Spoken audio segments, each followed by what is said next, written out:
Major funding for this program is made possible by grants from Bank of America and Perfect Building Maintenance, Greenberg Traurig, LLP, New York Community Bank, Kilroy Metal Products, New York's Window Company, Capital One Bank.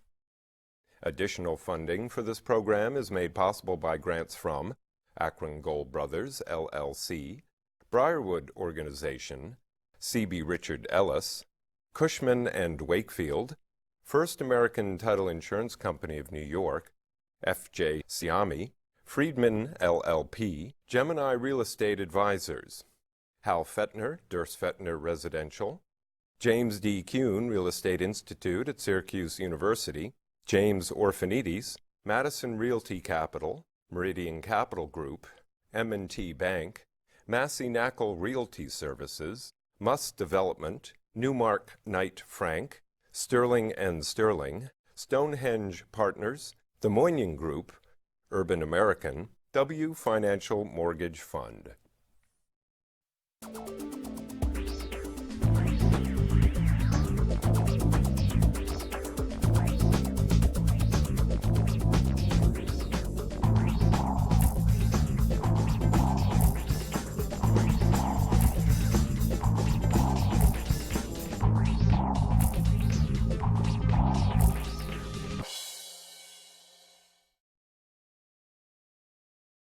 Hello, my name is Michael Stoller.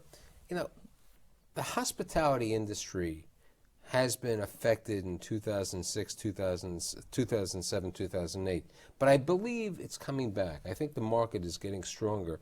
And, you know, since we're in the fall of 2009 and, you know, hospitality normally does well at the, you know, people travel from all around the world to New York City and the region. I've assembled 3 people in the hospitality, and more important, the man who gives them money, the banker to the hospitality industry, to talk about what's happening in the hospitality industry in the region.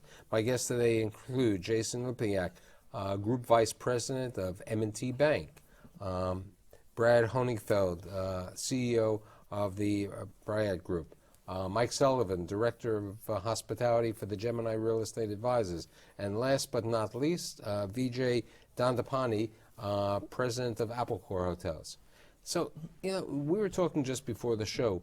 You've been in the hotel business for what? 31 years. 31 years. So how do you look at the hospitality industry over the last couple of years? Was it the hardest? Well, you know, short answer is yes, but if you want to go back to the 90s, not to go back too far,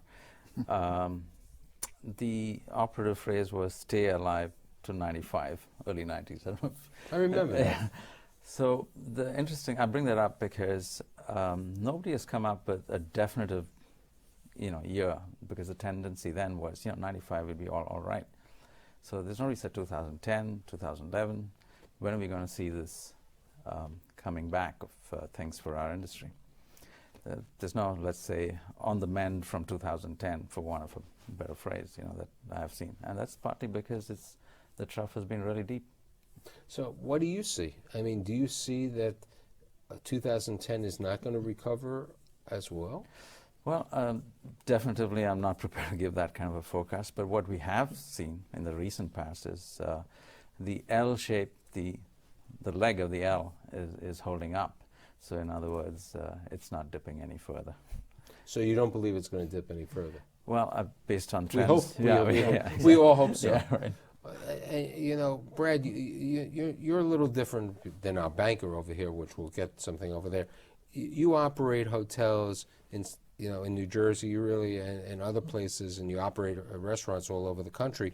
How do you see, how much are hotels off, your hotel volume down? 5 to 10%? Yeah, I mean, 5 to 10% now. I mean, there was a period of time, I think, during the summer that we were probably down about 15, 12 to 15. But this past month or two, it seems like you know, it's been getting a little bit better, a little bit more stabilized. We've got 2 new hotels that we just opened, and where are they? Milford, Connecticut, and Highlight Country. Do they still have? The Highlight was knocked down, actually, I think, for this hotel. And then in Dover, New Jersey, Homewood Suites. And then we've got 3 more that are under construction that are for Marriott and Hilton products. So, but then I think it's time for a pause. I mean that it's just it just under the operating conditions today and attracting financing. I think it's just time to take a break and let's get some stability in the marketplace. And there's really nothing being bought or sold, so it's hard to say. Which leads to a perfect situation, Mr. Banker. You bank all three of these people. Yes, to some degree. To some degree, that's the good part. And I mean, as you know, my relationship with M&T and what I think of M&T as being a great conservative bank. How do you look today when somebody talks to you saying, "I want to open or buy or build a hotel"? Well, we're really not seeing a lot of that because I think, as Brad alluded to, the investor is saying, I've got to put so much equity in to get this deal that I'm not going to see the returns based on where ADRs and occupancies are today. And when do I see it normalizing to justify the amount of equity I'd have to put in? So construction is probably going to be at a virtual standstill until there is some, as VJ said, until the L starts to curve up and the U starts, because I don't think anybody here, and I won't speak for everyone, would see a V happening. It's going to be a while. I can't tell you exactly when, but right now I think we're happy with stability. Yeah, I was at an event yesterday, and there were two economists. One of them was the famed guy, Rubini. Dr. Doom. Dr. Doom. And people have called me Dr. Doom too. But Rubini was there, and he basically says, we're the U. That's what's going to happen. And then they had a guy named Zandi, who's from Moody's, and I was sitting next to a guy from Japan at this event, and the guy said, the recession is over. And I said, that's not a fact. I don't believe the recession is over. Do you believe the recession is over? Well, I mean, maybe there's some recovery, but I don't. The definition of a recession, in the sense that 2 quarters of consecutive quarters of negative growth, maybe it is, or we'll wait for GDP numbers to prove that. But in terms of employment, the biggest thing for us guys in the industry is employment numbers has got to go up. And so the employment numbers and the unemployment situation, I think the three of you all have different types of customers. In New York City, we have the corporate travel, we have the corporate, and we have the corporate business travel, and we have the tourists. Mm-hmm. What would you say are the people who come to your hotels? Well, in the past we had a fair even mix between the two, even divide, but now it's more tourists than business. And that's, I think, reflective of the city. One huge factor we were talking, Jason and I, earlier on, was that the dollar's depreciation is bringing in the foreign tourists. Which I think is going to help the Christmas season in New York City. I think with the euro being at this level, oil hitting $75 and this other situation, New York City is on sale for that situation. But unfortunately, and I'd say, who are your customers in your hotels? I would say on the weekends it's the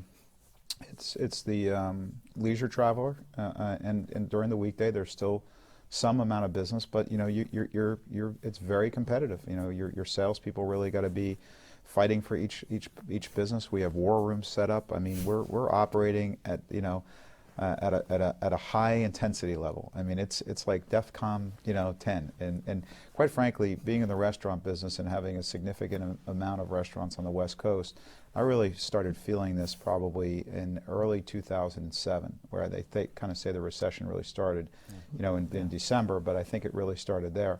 I really didn't feel it in the hotel business until probably, a year later, or 9 months later, from where the restaurant business is. So what I'm hoping is that, they say restaurants usually come out of recession first, and then, the real estate, side really lags, both, hotels, all sides of commercial real estate. I think that's what we're seeing a little bit. Definitely, but some of the markets, like Phoenix, thank God I don't have hotels there. I've got a lot of restaurants there, and they're down, 40%. And it's 35–40% over a period of 36 months. But if we were talking, and I think specifically for my New York hotel owners and operators over here, your occupancy today might be as high as last year at this level on the Or time, higher. but your average daily rate is down by 25 to 30. 25 to 30%. Now, here's my question. It's a combination question for the banker and for the operators. If your average daily rate is down and you have to pay debt service and you have the same occupancy, how can you pay Mr. Banker? Well, And how does, I'm asking that question first, and then I'm going to ask him, how does he live with that? well, there are a couple of other variables. Real estate tax in the city has been, growing much faster than inflation or any other upwardly trending item. So if there's some relief in that front, I'm not sitting here and predicting that there is going to be, but they certainly talk about that. That would help because it's a big chunk of our bottom line. The other thing is that, as we said, occupancies are high. Their capex issues have to be dealt with, and because the profits are not there due to lower RevPAR, lower rates.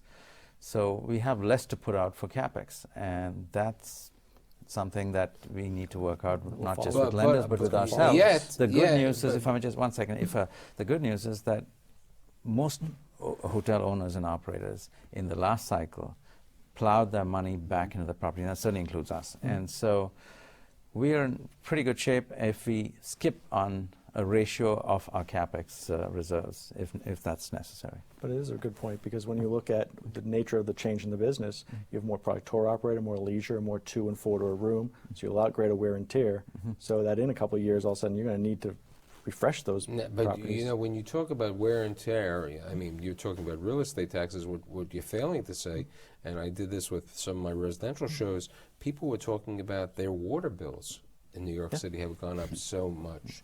And let's be realistic. You run just like Brad runs restaurants. Yeah. You run a different type of restaurant.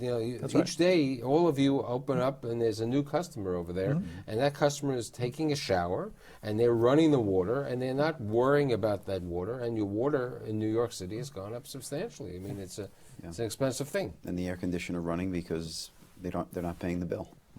So, banker, what happens? Fortunately, you don't have it with these two people or this person over here. What happens when you have a hotel operator who's leverage much greater than these people, and they say, I used to get $250 a night. Now I get $135 a night or $180 a night.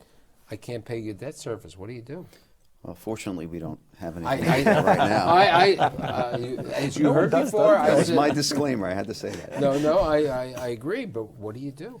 Well, I mean, I think one thing I would say that has saved a lot of properties, because I would have expected at this juncture that there would be a lot more properties in trouble.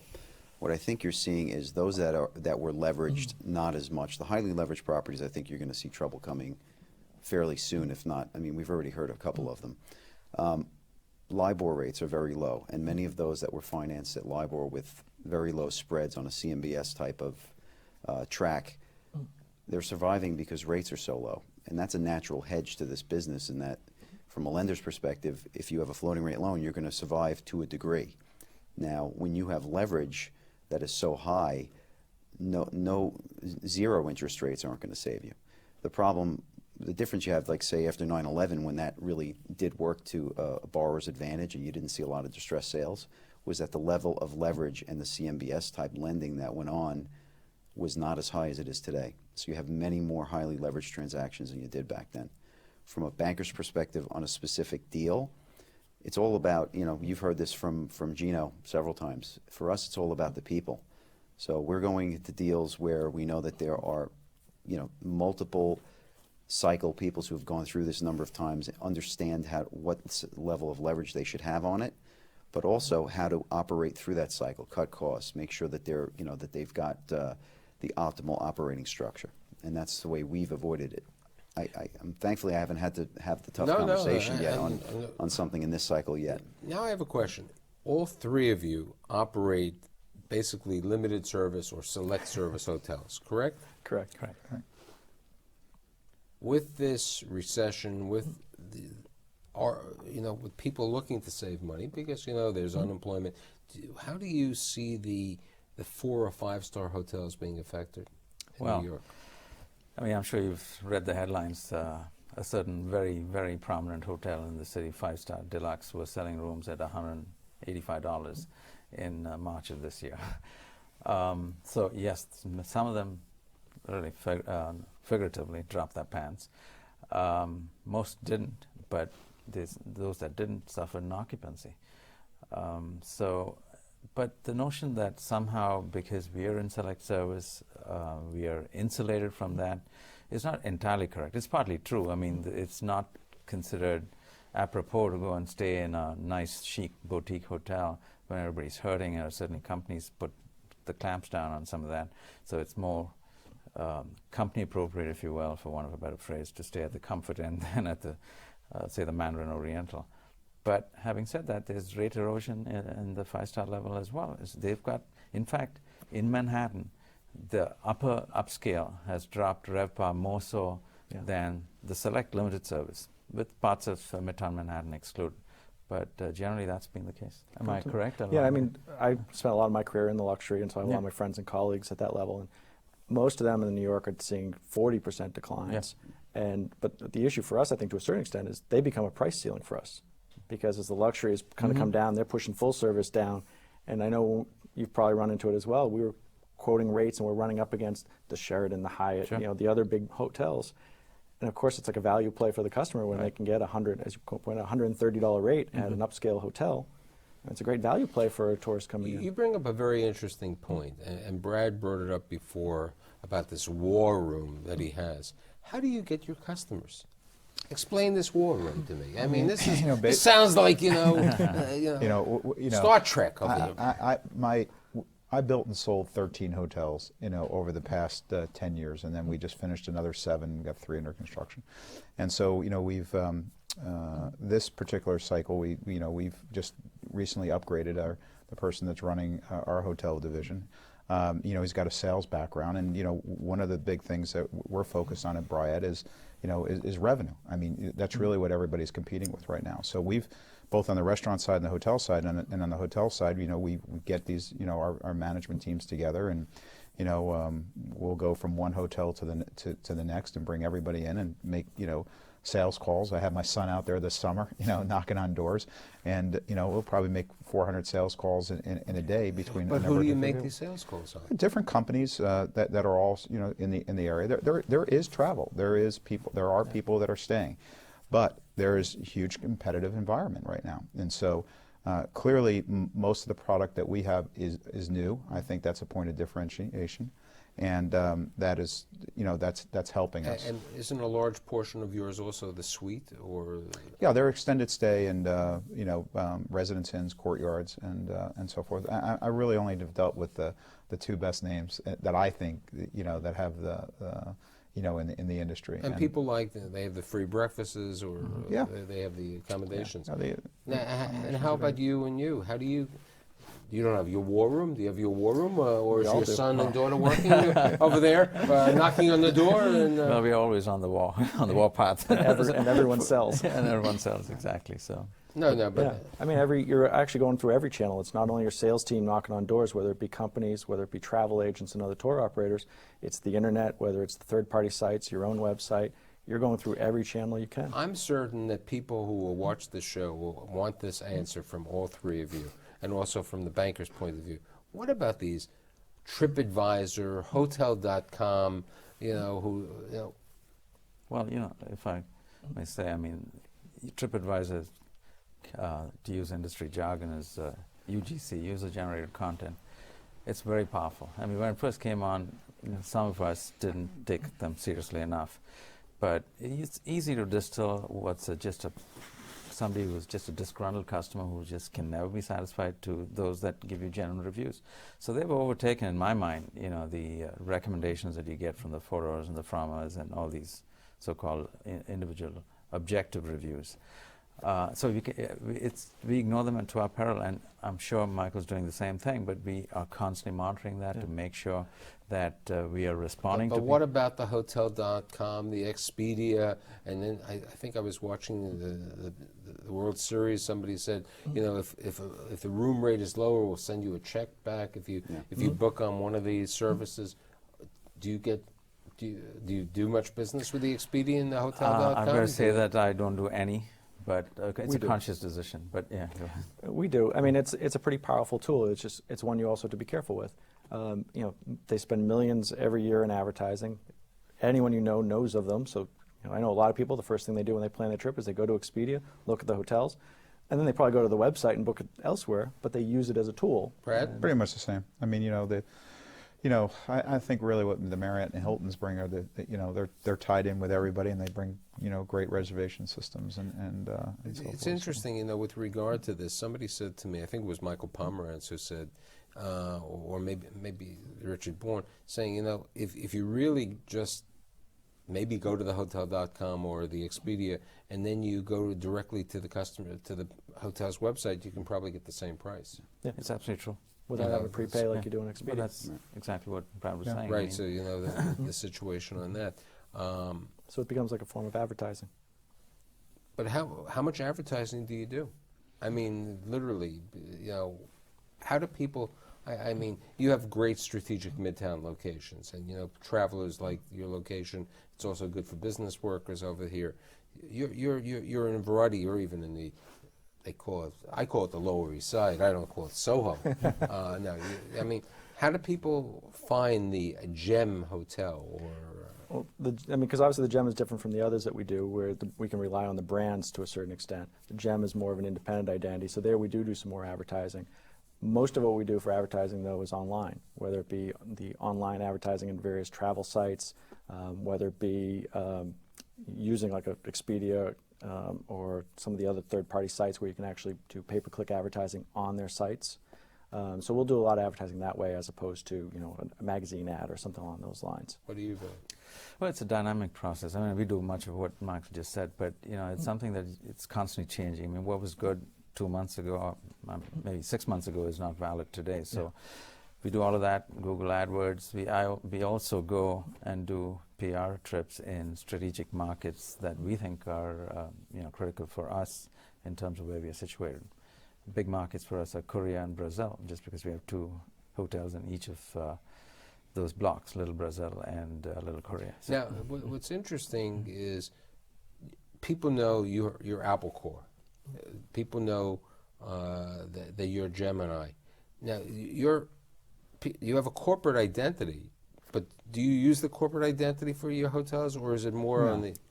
No, I mean that's really just the Bride Group is a trade name, and it's really just an umbrella for the overall company. But the hotels are really operated under the Marriott and Hilton brand. And although a division of Bride manages the hotels, because we manage them, we build, we develop, we operate. There's not any part of the hotel that we don't do. Now, with regard to that, you have these restaurants, many of them near your hotels. Do you have a tie-in? That sometimes if you go to the hotel, you can get a breakfast or lunch. Well, that's how I got started in the hotel business. You were Roy Rogers, right? Well, early on, but in Manchester, Connecticut, I bought 8 acres to put 1 Fridays, and then I had excess land, and I put a Marriott Courtyard, and then we ended up by building the courtyard, and then the other side of the Fridays we built a Residence Inn about a year later, so it kind of became a poo-poo platter, and then the restaurant actually serviced both of the hotels. So I think the synergies are great to buy larger tracts of property and do that. Now the interesting thing which Jason brought up, which is why I put the 3 of you together on the show, is that you're dealing with established operators who have, as we would say in the trade, skin in the game. Where you have equity in the game. But I have to relate something that Brad said earlier, not maybe with you, but certain of the banks are really hurting. What are they doing today? You were saying that.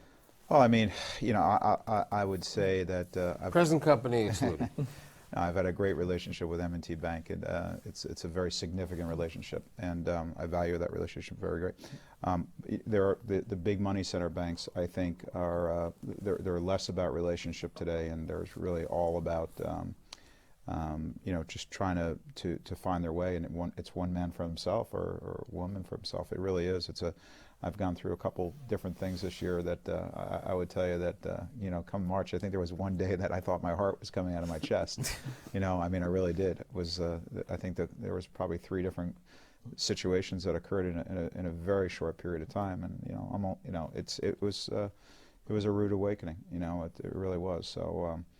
But I tell you, I gathered my troops, and I put everybody together, and sometimes I got a little feisty, and we just kept on plowing through, and we're still doing it now. I mean, it's a big organization, and thank God I've got really good people that are, I think, committed to that. Good bankers and great bankers. I mean, that's really what we need today. Unfortunately, I would say that, I've always been a relationship type of person, but I think there's some banks that are just, I don't think everybody's thinking things through, clearly 100% of the time. It's interesting. You bring it out. The interesting thing is you're in a relationship business. That's why you want a bank. I mean, people who come to your hotel, who haven't been there, they come here once, and then if they make another trip, they like that hotel. It's interesting. I have a son in Chicago, and when we don't stay with him, we stay at a hotel which is nothing. We stay at the Ambassador East, Okay. which is an old hotel, but it's a nice hotel, and we're comfortable, and the rooms are large, and we're over there. It's nothing fancy, and I said to my wife recently, because I know the people who own the Sofitel hotels over there, I had done a seminar. She says, no, I like this. I like staying over here, and that's what you're saying. It's a customer. People go to your restaurants or something like that. I wish I had more time, but we have really gone 30 minutes, and we've got some good ideas of what's happening in the hospitality industry. First of all, I wish you the great fall. I hope that the things continue and business only prevails. I'd like to thank Jason Lipiak, Brad Holingfeld, Mike Sullivan, and VJ Dandapani for being here. See you next week.